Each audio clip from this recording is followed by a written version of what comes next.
Standing up against state lawmakers, local leaders raise their voices for people they say are rarely heard. News 13's John Lee joins us now. And John, their frustrations came out today in downtown Asheville. Their church leaders unhappy with what they have heard from Raleigh lately, and even they seem to be losing faith. Unraveling with urgency, this is where they took a stand. Got our mic. We all felt like we needed to do something.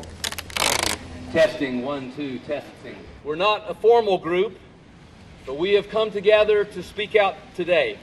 Whatever it takes, we are going to pry that door back open. Yes.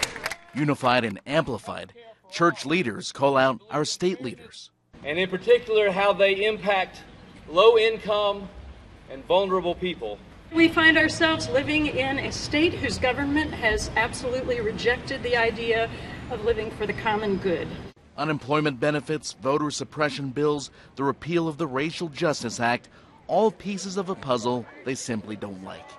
Our deep concern for the decisions that are being made by our General Assembly is creating a climate in which basic rights and services, from the voting booth to the classroom to the public health department, are systematically being stripped away from people.